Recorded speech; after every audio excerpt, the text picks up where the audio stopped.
got to tell you what's going on tomorrow before I forget. Hold on, everybody. Tomorrow morning, I'm in for Mark Arum, 9 to noon. Okay, so I'm in tomorrow morning, 9 to noon for Mark Arum. I promise to do better than Monday. I stunk up the court on Monday, so I promise to do better on Monday. That's what I was told. Literally. Like, wasn't like, hey, it was okay. You're better than that. It was like you stunk up the court. So I'll promise I'll be better on Monday, 9 to noon, and then I'm back on my show 7 to 10 on Wednesday tomorrow because we're covering Biden's address to the nation from the Oval Office at 8 o'clock sharp. So we'll be playing that live, and then I'll be covering it and talking about it afterwards. So you don't want to miss tomorrow's show 7 to 10 extended show because of Biden's Oval Office address to the nation, and then I'm in for Mark Arum 9 to noon, and I promise to do better than I did on Monday. So yes, but it's interesting. Let me, I'm very honest with you guys, as you guys know. Some people tell me sometimes way too honest, but I will be honest with you.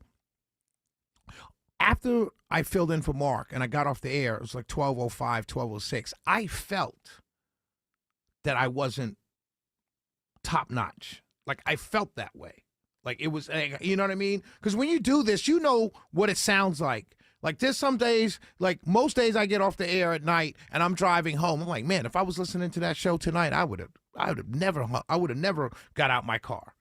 Like, and that happens a lot. I'm being humble, but I'll be honest with you. A lot of times I go home, like, man, that was a hot show. If I were a listener, I would have loved what I just listened to. And every now and then, just like anybody else, you have a bad day. You try not to have them. You try and limit them. But Monday, when I filled in for Mark Arum, I felt that way. Afterwards, I'm like, I was off. And I couldn't put my finger on it until I was told by others, i.e. management, that I was off. Not only was I off, but I sucked. Don't do it again. So I promise, tomorrow at 9 a.m., tune into the Mark Arum Show as I fill in, and then I'm on 7 to 10. Let's go to Rich. Go ahead, Rich. Hey, Shelly, thank you for taking my call. Being that I've been listening to you for a long time, since Word on the Street, I'm talking about I don't always agree with what you say, but I always agree with how you back it up. So I'm going to ask you this because I think you might know. Does it make a difference to anyone other than me whether there's a requirement for this bill that wants to include transgender athletes, whether there's a requirement for pre or post-op?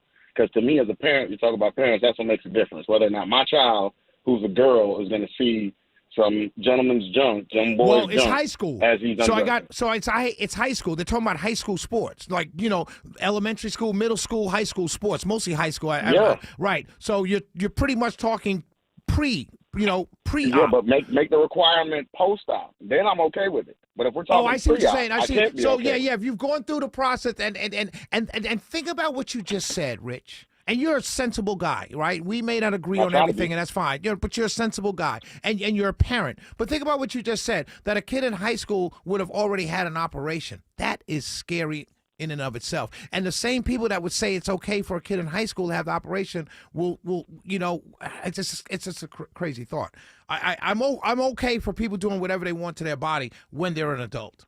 If you can't drink till you're 20, if you're gonna integrate it, you got to give that. You have to go all the way. You got to go all the way. You got to go all the way. But for you to be around everybody else's child, and for everybody else's child to be okay with it, because that's the problem. Right. That's the whole reason for boys and girls bathrooms to begin with is what happens below the midline, right? Right. So if we're not committed all the way, right, then maybe wait until you are committed all the way to play sports. Right. Or wait until you are committed all the way to join those clubs and be in that locker room. That's all I'm saying. Right. Great call, Rich. Great call, my friend.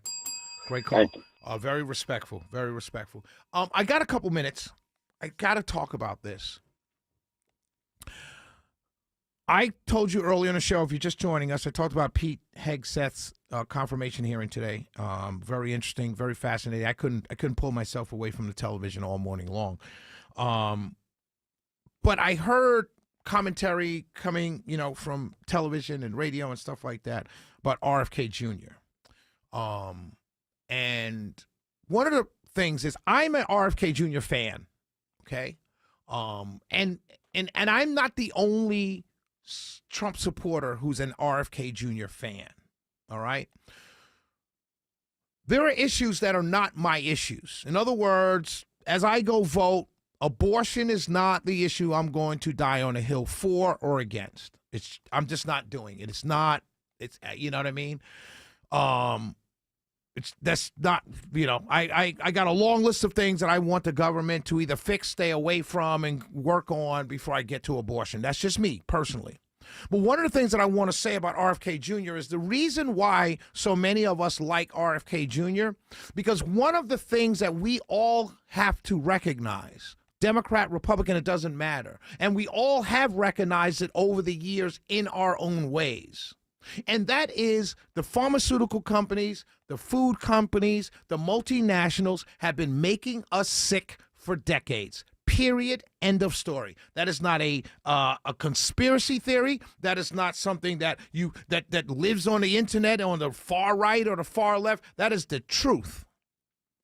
White, black, red, blue, doesn't matter. Everyone understands that these big corporations and big pharma, big food, big ag have been making the American people sick for decades. And if there's a guy who's outside of those industries, who have been fighting those industries for decades to correct themselves and hold them accountable for decades, then I'm for that guy every single day of the week and twice on Sunday. And I can give a hoot about his personal life, and I certainly don't care about his position on abortion. Millions of people in this country are being killed by these multinational food, big pharma, and everything else companies every single hour of every single day. And this guy, troubled and all, has spent the entirety of his life trying to stop it from continuing on. Let me say this. The MAGA movement is one of the most ideologically diverse movements in the history of this country. It doesn't hold itself to any dogma. It doesn't hold itself to any dogma of party. It doesn't hold itself to any political party at all. MAGA is a political movement with libertarians, anarchists, Democrats, Republicans, conservatives, everybody. I'm telling you guys, the mistake that you guys keep making with the Trump movement is you keep applying conservative rules to Trump and the movement. Those rules don't apply anymore. We want to be healthy again. Give us the guy that been on that fight for a very long time to make us and help us get healthy again. Abortion? You guys been fighting that for 50 years. Supreme Court knocked down Roe v. Wade. You won. Now chill. 448-720-750, 1-800-WS.